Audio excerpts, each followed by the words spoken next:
Chapter 14. I thought the moments had passed slowly on the long flight home. I was wrong. If time had gone slow then, it turned into a merciless crawl now, each passing second eating away a part of me. And yet suddenly the day was gone. Time slowly slipped away from us, and I had wasted it. I watched as my family moved around Bella, taking care of her. I knew I was being useless, but I couldn't seem to move. Despair had me pinned. Bella didn't eat much dinner. Esme made her 3 kinds of eggs, but she only picked at them, while apologizing profusely for her lack of appetite. She barely drank as well, and this caused Carlyle to frown and worry. I stood by the couch watching her. Useless. Selfish. I struggled to smooth my face, to erase the image of myself I had seen earlier. I knew it would scare Bella. It scared me. But every time Bella looked at me, I knew the shadow of it was still there. I could see it reflected in her eyes, see it in the way her face stiffened and paled. We didn't speak. I didn't dare. So instead I watched. I shut out the thoughts of my family. I couldn't bear to hear them any more. Eventually, Bella yawned and her eyelids drooped. Someone had placed a pillow next to her on the couch, and she lay down on it. Rosalie arranged a blanket on her, and sat down at the end of the couch with Bella's feet in her lap. "Edward?" Bella breathed. I stared. A moment passed.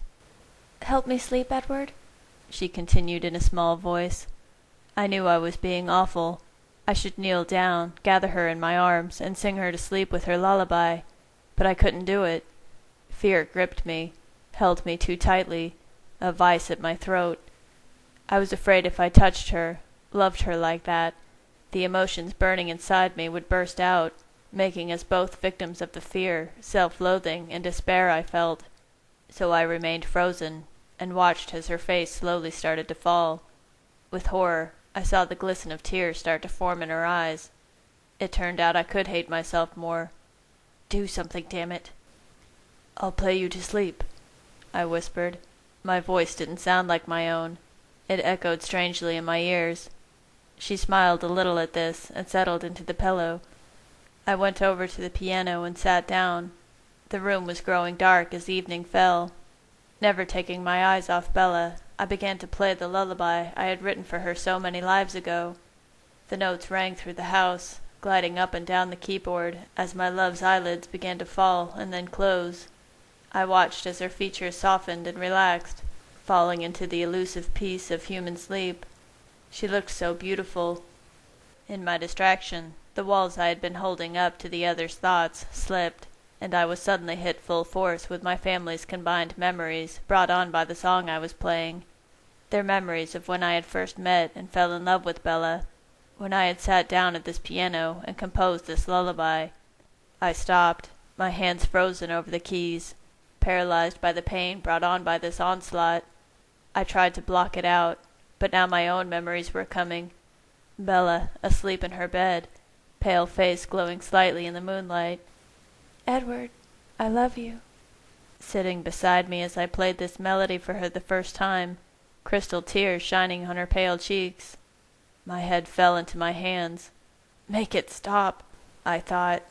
I felt a movement next to me. It was Alice, sitting silently on the piano bench. She moved closer and laid her head on my shoulder. "I'm so sorry, Edward," she sighed. I turned and pressed my face into her soft black hair. She had her own scent, like warm citrus, and it helped to calm me. "I know this terrifies you, the unknown.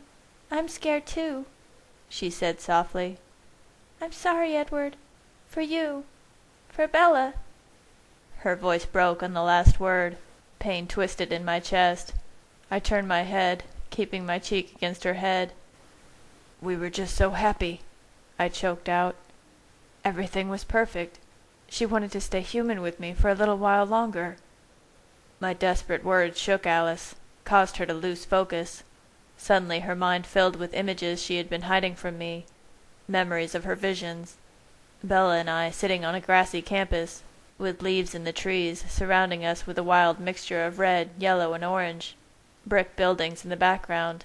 Bella and I in a college classroom, hands held tight under a desk.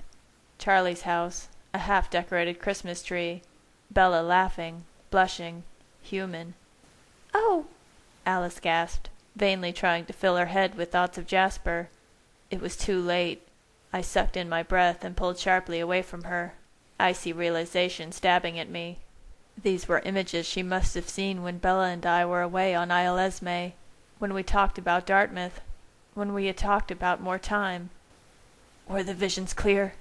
I whispered forcefully, looking at Bella. "Yes, crystal clear." "And now?" I forced the words out through gritted teeth. Alice moaned softly. "Gone. All gone. Her future is all but gone to me." Alice's head fell, and she seemed to crumple into herself. Jasper appeared behind her, wrapping her body in his long arms. I wrenched myself off the bench and away from them. I went over and stood by the couch, looking at Bella's face. I had destroyed that future for her. My monstrous nature, my very existence, had ripped it away from her before it even had a chance. I didn't know why this hurt so much. I should be used to it by now. I had been destroying her future since the day I laid eyes on her, but just that it had been so close, within our grasp, what she wanted, what I wanted to give her. The shimmering, happy future of Alice's visions, so real, so cruelly extinguished. It began to rip me apart. I wrapped my arms around myself.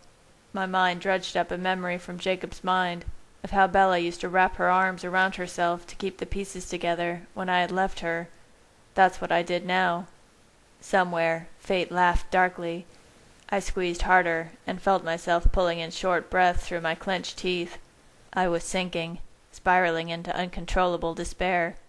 Suddenly, the feeling of overwhelming bliss rocked me. Waves of serenity washed over me, relaxing my muscles as my arms fell to my side. Momentarily, I floated, at peace. Then I shook my head sharply and realized Jasper was standing next to me, his fingers lightly touching my arm. I shook him off roughly. "Shove off, Jasper," I muttered. "Get a grip on yourself, man," he thought. Jasper was becoming overwhelmed by my emotions. He wanted to leave the house, to get away from me, but Alice wanted him to stay. He continued to send waves of calm at me, although they were less potent without his touch. "Bella needs you," he chided me, then disappeared. The feeling of calm left swiftly with him as the pain roared back in, but I was in better control now, and he was right. I was turning this into something about me, when it was all about Bella. I clenched my fist in frustration at myself. I looked down at Bella's sleeping form, and thought I ought to carry her up to bed. I leaned over to pick her up and bring her upstairs. My arms were knocked away as Rosalie pushed herself between Bella and me. She hissed. "Get out of the way, Rose," I snarled, and shoved her aside. She stumbled and then sprang back, growling. Emmett materialized on the other side of the couch, and I felt Jasper back at my shoulder. The four of us stared at each other for a long moment. I felt my earlier rage at Rosalie returning, growing. Jasper sensed it and became concerned. He still had my back, but didn't want this to turn into a fight. He struggled to spread calm over the group. "I just want to take her upstairs to bed," I growled at Rosalie. She sighed and looked down at Bella with something like tenderness. I narrowed my eyes, unconvinced. I could not find that sentiment in her mind. "Fine," she murmured. Then she looked back up, and her expression hardened. "But I'm coming with you." "Oh, honestly, Rosalie, do you really think I would try something now?" I snapped. But I would. My eyes flickered to Bella, and I wondered if, given the chance, I would still try to change things against her will, knowing how she felt. I honestly didn't know. I looked back at Rosalie, and could see in her mind that she didn't trust me at all. "I'm staying with her," Rosalie said firmly. I growled. She was not spending the night with Bella and me in my room. No, not just mine. It was Bella's room now as well. Our room, our bed. Fury and despair coursed through me. Hard fingers clenched onto my arm, and the calm relaxed me again. "Stop it, Edward." Jasper was frustrated. He didn't want to be here, feeling my despair, helping me control my volatile emotions. He wanted to be with Alice. She was in pain. I fought the urge to scream at him, scream at all of them. How the hell did they expect me to feel about this? But instead, I let him fill me with peace, embracing the calm this time. Slowly, it morphed into something like resigned defeat. Bella was sleeping soundly on the couch. I would let her be. I sunk down to my knees next to her. Rosalie shrugged and sat back down. The others lingered briefly, but then disappeared as Carlyle knelt down next to me. "How fast do you think it's growing, Edward? Have you noticed any changes, any growth since you left the island?" I glanced down at Bella's stomach. I was embarrassed to admit I had completely avoided looking at or touching that part of her since we found out. Some husband. I hadn't even wanted to acknowledge it. Now I reached over and touched her stomach gently. I could feel the small bulge that hadn't been there before. I snatched my hand away as if I had been burned. "I don't know," I sighed gently. Rosalie eyed us suspiciously, wondering what we were talking about. "I will examine her tomorrow, take some measurements, so we can start to judge its growth. It's obviously accelerated, but maybe not that much. We will have some time to try to figure things out." His eyes flickered over to Rosalie. Carlyle then stood, patted me on the shoulder, and left, his thoughts still tangled up in possible outcomes. I looked again at Bella's stomach. Really, how fast could it grow? Time. We needed time. Looking at Bella's fragile body, I wanted to gather her into my arms, never let her go, protect her. But I couldn't protect her this time. My helplessness terrified me. Sitting so close to Rosalie, it was hard to block out her thoughts. Now that she had gotten her way, the angry, defensive walls were down. She viewed the pregnancy with an excitement that bordered on frenzied. In her darker moments, when her long-buried mothering instinct screamed for release, Rosalie had explored all available information on human pregnancy, as if that knowledge could somehow erase the fact that she was a cold, unchanging monster. Now her mind flickered with thousands of images of babies she had memorized during her immortal existence. Nausea, exhaustion. She listed in her head with satisfaction the normal early signs of pregnancy that Bella had shown. Rosalie was determined not to let Carlyle and I contort the pregnancy into something ugly, but she could also not hide the fear that crept around the corners of her mind. Even as deluded and self-centered as Rosalie was, she could not deny seeing the inherent danger of the situation to both Bella and the thing inside her. Still, at least in the forefront of her mind, she had herself convinced that Bella would survive. I could only guess what lurked in the deeper parts of her consciousness, where I couldn't see. She glanced down at Bella, and in a twisted way, realized she could understand how I was feeling. She knew what she would be capable of doing to protect Emmett, if it was his life that was in danger. But this thought only served to remind her what she was up against. She was concerned about my ability to influence Bella, and didn't trust that I still wouldn't try to use my persuasive powers to sway her. She wondered how to undermine Bella's trust in me and wedge herself between us. My sudden fury at these thoughts caught me off guard, and I gasped in an unintentionally quick breath. Rosalie's eyes shot to mine, and her expression darkened. I realized I had unknowingly been leaning towards her, my fists clenched. She was abruptly furious at herself for leaving her thoughts unguarded, and toward me for pulling them out of her head. Her eyes narrowed, and she stared straight forward again, cutting off all thoughts of the present, recalling instead a human baby, one I had seen countless times in her mind before, a brown-haired baby who she dreamed of holding in her arms. The memories were human, weak, and it was easy to shut them out, which I did. I did not want to see her dreams, when she had a hand in destroying mine. I blocked out all thoughts. I looked at Bella, filling my mind only with her, and letting her heartbeat and gentle breaths calm me. Her face was very still, its beauty radiating out to hold me and draw me closer. I leaned over slowly, and with the slightest pressure touched my lips to hers. Her warmth magnified 1,000 times where our lips touched, spreading through me. Then I leaned back onto my knees. Let her sleep now. I became perfectly still, and so the first night passed. Eventually, light began to filter back into the room.